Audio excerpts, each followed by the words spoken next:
Greetings, ladies and gentlemen, and welcome back to what is actually the first episode of the new podcast, Daddy Rabbitt Radio. What's up? Yeah, with me as always is my good buddy, heterosexual life mate and forever friend, Jeremy. How's it going? America, China, Britain, Australia, Africa, the entire world. The entire world, because this is Daddy Rabbitt Radio worldwide. Worldwide. Wide. Well, as far as YouTube will take us, I guess, because... Yeah, which is probably not very far. But anyways, thanks for joining us. Hello, Michigan! You are at the Daddy Rabbitt Gaming channel, which if you're not aware, most of what we do is gaming videos. We have a 7 Days to Die series that has been running on continuously on this channel for a while now. Mm-hmm. We encourage you to check over and check that out. Please subscribe to the channel. It's a small click for you, but like as YouTubers say, it's huge for us, and we really appreciate it. Those endorphins are addicting. That's for sure. Jeremy and I also do a doom metal band. That's what we're calling it. We're the world's first ever science fiction doom metal band, which is called Echoes from the Shore. And you can find that on YouTube or Spotify or all the music streaming sites. So check it out. New single dropping July 11th. So we are here today on this new podcast. We're going to talk about some things that we've talked about in the past, but new Disney failures. The internet's favorite thing to talk about really is Everybody how hates Disney. Disney's screwing up today. Or loves to hate Disney anyway. And their screw up today, I think, I truly believe is actually a screw up from yesterday, and we won't see too much more of this, but was the movie, well, it's not a movie, it's a mini-series. As far as I know, it's a series, like a limited run series. It's going out, obviously, on Disney+, which, if you ask me, is probably a failing idea in itself, is Disney+ streaming site. I don't know anymore, man. It really... Yeah. It's too congested for my old brain. Like, I can't deal with all of the options and all of the streaming services anymore. Yeah, it's really hard to pick something to watch every night. A one world unified streaming service rule them all. Are you saying we should go back to network television? Maybe this is how the Antichrist comes. It has nothing to do with politics and is all about streaming services. Dude. Anyways, Ironheart, guys. Ironheart. Have you seen this? Have you heard about this? So as far as I can tell, it's Iron Man, where a young African-American female genius takes the place of Tony Stark. Race swap and gender swap, yeah. Basically. Okay. I'm sure there's its place for it. Maybe this is some people's favorite character, and they deserve this as well. I hope they didn't spend too much money on it. I don't know. What's the budget on Ironheart? That is a good question. Let's look that up, because what we know is Disney is notorious in these times for having a bloated budget on pretty much every movie that they make. For a 6-episode run, it costs $100 to $150 million. I think for 6 episodes, it's probably on par with their normal budget. But that sounds at least low. At least to get out of it for a low 150 mil. Yeah, you think they're recouping their expenses though? Not from this one. I don't think they will. But this is another one that's buried on Disney Plus. So, like, are you ever going to get the actual numbers on how the show performed? Unlikely. I didn't even hear about it until you mentioned it the other day. Yeah, they haven't advertised this. No, I haven't heard anything about it. You would think that a new Iron Man-based series, not saying, Iron Man, quote unquote. Yeah. The Iron Suit series would definitely draw attention. You would think so. I mean, Iron Man was possibly the biggest Marvel character in the MCU so far. Absolutely. So yeah, the continuation should have been a big thing.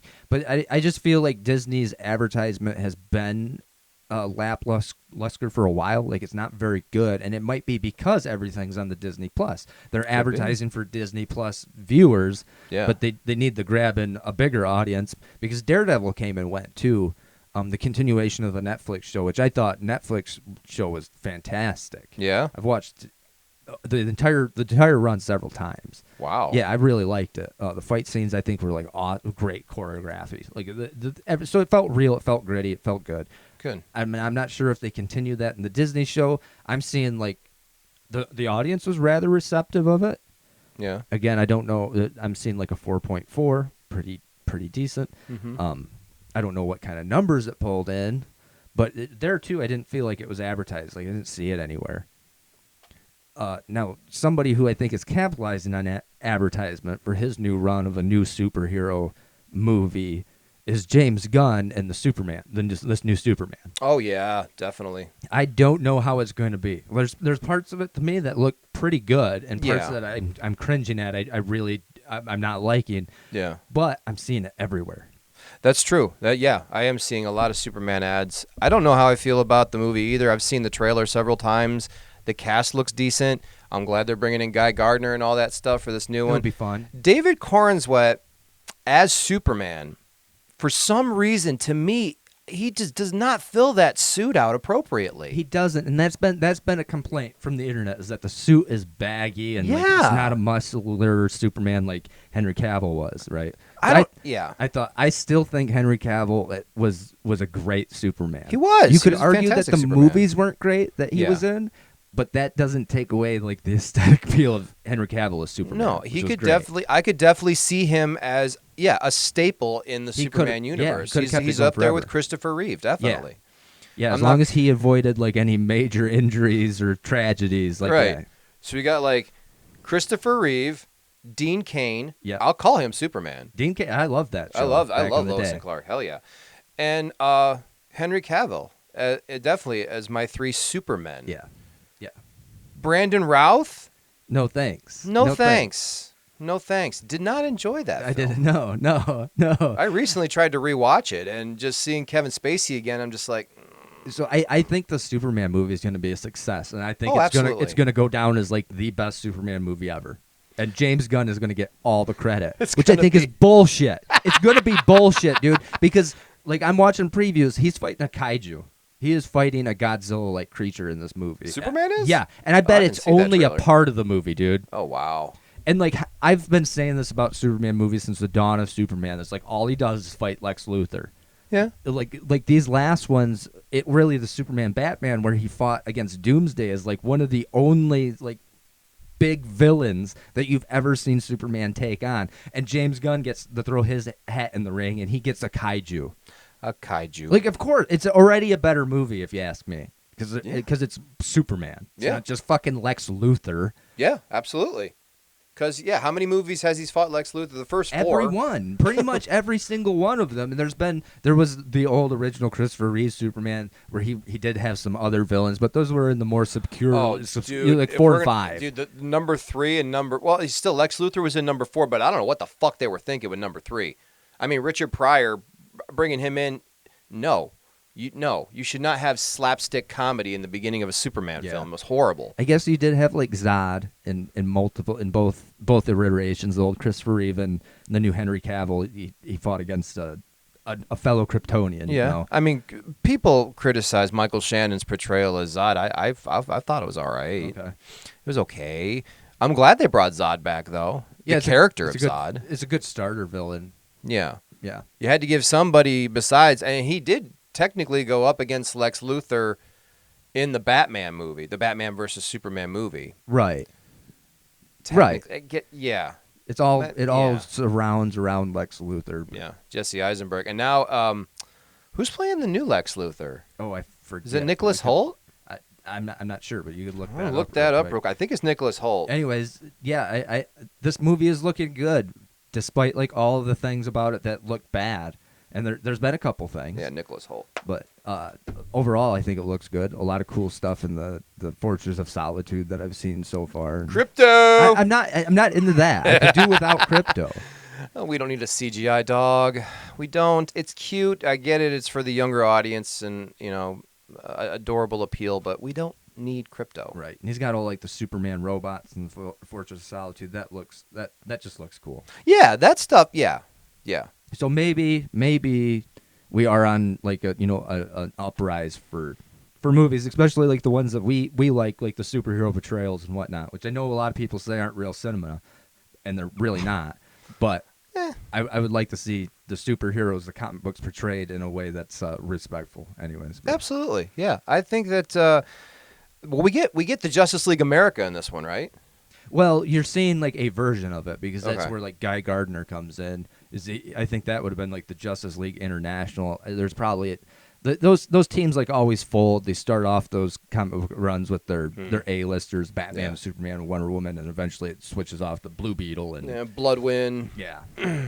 Torch, Frost. So that's to me. Guy Gardner is like the second, maybe third best Green Lantern. But so I love having him in there. Yeah.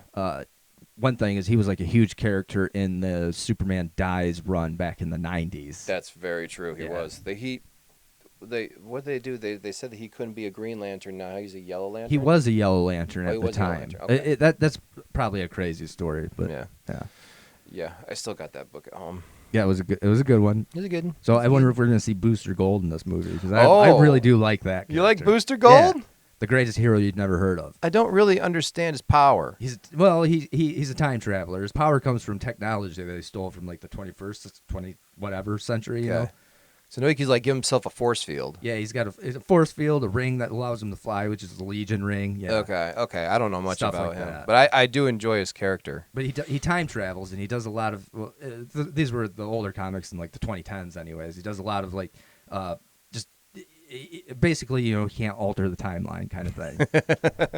Your knowledge of comic book is staggering. No, it was it actually a really surprisingly good comic book for like a B-level character. But to stay in the movie thing, another movie that is bringing characters that we've loved for decades now to the screen again. We are hearing of casting being done for a Street Fighter movie. God, they're gonna do this one right. I think they saw Mortal Kombat and were like, let's do this right now. Yeah, it can be done well. Like so far, what we've seen throughout our lives, if we go back to the original Jean-Claude Van Damme Street Fighter movie, right? Oh, I feel better. I can do splits. I don't know why I made him Russian. He's Belgian. Who cares? Nobody knew until you announced it. Anyways, that's true. We've not had accurate portrayals of these movies, or these games whatsoever. No. But that's kind of typical. It's like a game to movie release is not normally very good. Right. To me, it's like, well, in the first Street Fighter movie, they tried to make it too serious, but still lean heavily into the fantasy elements. Okay. Like making Blanca a genetic experiment and all that stuff. They still try to ingrain it in reality. But, M. Bison's flying on wires at the end. And, Jean-Claude's doing flash kicks and stuff. Ryu's doing an equivalent of a Hadouken. If you're going to do Street Fighter, go all out. Let's see the fucking fire coming from Ryu's hands. Exactly. Let's see a hurricane kick. Let's see Chun-Li's fucking kick. I still haven't seen any casting for E. Honda, but the rest of the cast does look promising because we have, let's see, pause for effect. Okay, so you got Andrew Koji playing Ryu in Street Fighter. I remember this guy from Boy Kills World. He was hilarious. He played Basho. He was like really eccentric, high energy, really, really funny. So that's going to be Ryu in Street Fighter. We have Noah Centineo playing Ken. Looks like he could pull it off.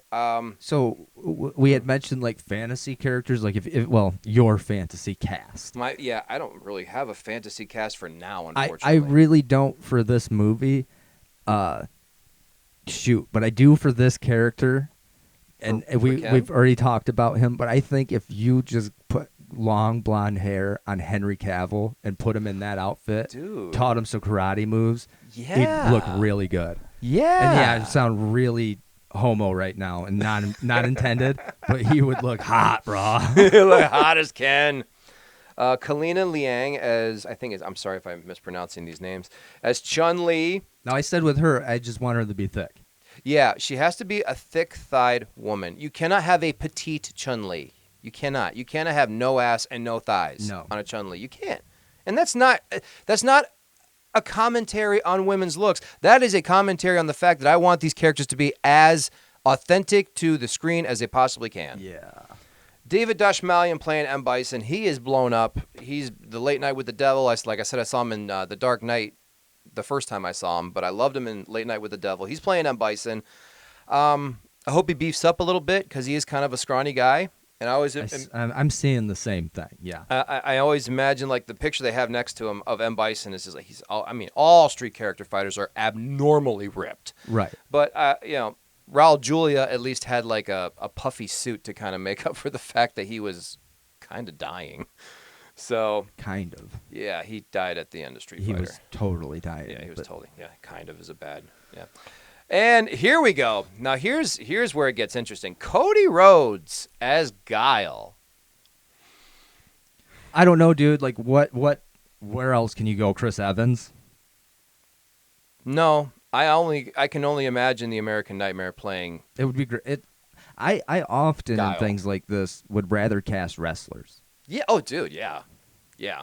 Absolutely. because I am looking for the big, imposing, freakishly muscular guy. That's what I want Yeah. to see. In a Street Fighter movie, yeah. Which brings me to like my actual fantasy cast. I don't have to do it because it's been done for me, and it wouldn't be. The problem is these aren't real people. But as I've been seeing all kinds of like AI, and one in particular that I've seen is AI transforming the characters from the game Street Fighter into like a more realistic version of them, and I kind of just want that. Yeah. They look great. They do look great. They're ridiculously muscular, and I wonder how far we are from having a fully like produced AI movie. I believe it's already happened. Really? I think it's already happened. I think that's why movies suck right now. Huh. Yeah, it's all being done by a little robot. Boop boop boop boop. Yeah, no. We'll have Adam Sandler and penguins. Yeah. Hanging out with my robot friend. He is a Awesome pleasure 2000, man. Well, speaking of muscles, we got Momoa coming in as Blanca. It's gotta lift your spirits a little bit. Yeah, I just can't deal with Jason Momoa any Momoa. Okay. After seeing him in that pink jacket, it's like I'm done. Dude, he was the best part of Minecraft. He was the best fucking part of Minecraft. He was so funny in that movie. I loved Jason Momoa in that movie. Fuck Jack Black. Jason Momoa was the star of that movie. Curtis 50 Cent Jackson playing Balrog. This is where I'm most excited. Hell yeah. Fuck yeah. Now, I'm going to go out on a limb here saying I am not a 50 Cent fan as far as music goes. I'm just not. I just couldn't get into it. But as an actor, I like him. And I think as Balrog, he's going to kick some fucking ass. It'd be cool. Yeah, I'm Hell all yeah. for it. Orville Peck playing Vega in Street Fighter. Orville Peck, isn't he the guy in the popcorn boxes? That's Orville Redenbacher, dude. I don't know much about this guy. He's wearing a mask, like in public. So is he a luchador? So I don't know. a little bit more on the AI. Uh-huh. I've also seen the Teenage Mutant Ninja Turtles be transformed into a more realistic version, and I will say they made April disproportionate, but the Turtles ended up coming out looking exactly like, if you ask me, maybe like a little bit more detailed, but exactly like the Turtles from the original Turtles run. Like the series? The movie. Oh, the movie. Yeah, the like a true transformation from the original cartoon. If you remember back, the early 80s, 90s Turtles cartoon. Oh, yeah, yeah, yeah. Those characters transformed into a more realistic version look just like the Jim Henson Turtles. Dude, that's dope. So to me, it's like, oh, that's AI telling you that you've already done it about as good as you could. Yeah. And all these like retries. Let's admit it. The last two Turtles were like completely CGI.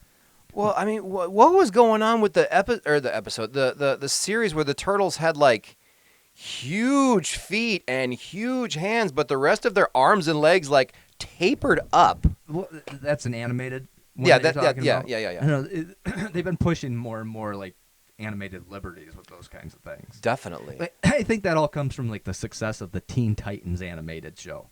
I love that fucking show. I don't care what anybody It says. was man. good, and it wasn't an accurate portorial of those superheroes. They were Oh, slapstick no. toony. Absolutely. And it seems like a lot of things went more that way, because like the original launch of the Turtles cartoons was for children. It was very Yes. much just like a standard show of the time. It was an advertisement for the toy. And I think they came out with more and more gritty, let's call it realistic, I don't know, true depictions in the animated world of the turtles, but then it slowly started sliding more and more, like turning it into a actual cartoon. Yeah. I agree with that. Absolutely. By the time we got to the third Turtles movie where they're traveling to feudal Japan? Yeah. That one, I think a lot of people just consider that it doesn't exist. It should have been in the cartoon. That would have made a great episode for a cartoon. Yeah. But not a movie. Well, speaking of Turtles, 35th anniversary's coming up. They're bringing it back to the theater, bro. The OG. Dun-dun-dun-dun-dun-dun-dun-dun. And again, to me, like, those are near... Should I say they're perfect movies? I don't know. They're great movies. I love the Ninja Turtle. It has everything in that movie. Action, comedy, drama, horror. I mean, it's got everything. I mean, when the first time I was in the theater and Shredder came out to that music, to that da da da da, I was scared shitless. Yeah? I was scared shitless of Shredder until he took his mask off. You are a coward. Yes, I was a coward. I was a coward. I can watch Shredder now as long as my wife's in the room with me. I can't watch Ninja Turtles alone. Don't even ask me to watch number 2 alone. Token Razor, Nightmare City, dude. But that came from an era where it was appropriate for kids to run around screaming, "God, I love being a turtle." Yep. Vanilla Ice. Yeah, he was in that movie. Oh yeah. Yeah, I'm just. You said Vanilla Ice, and it just reminds me. I watched the only movie he ever did just the other day as a goof, and my god, did he go full retard? Oh, dude, he went full. He went full Vanilla Ice. If I could say that, if it could be any more plain English, Vanilla Ice went full Vanilla Ice. Wait with this zero and get with the hero. Precisely, you've seen it. I've seen clips. Cool as ice. Cool as ice, but dumb as ass, dude. Oh, my God. So much neon in that freaking... none of that movie made sense. I don't know. It was trying to be a romantic drama. Then it turns into a stupid slapstick comedy. And, yeah, it was a fucking rough watch, man. So, hey, have you seen our Schedule 1 series? Because you should. If you hadn't, we just released episode 5, and it's rather funny if you ask me. Wow. Go over there. Give it a listen now that you're done with this podcast. Leave a like, subscribe to the damn channel. We appreciate your time and energy, and we hope you appreciate ours. That is it for us today here at the Daddy Rabbit Radio. We hope you guys liked it, and this is just the first of many to come. So, oh yeah, we will catch you guys next time. Peace out.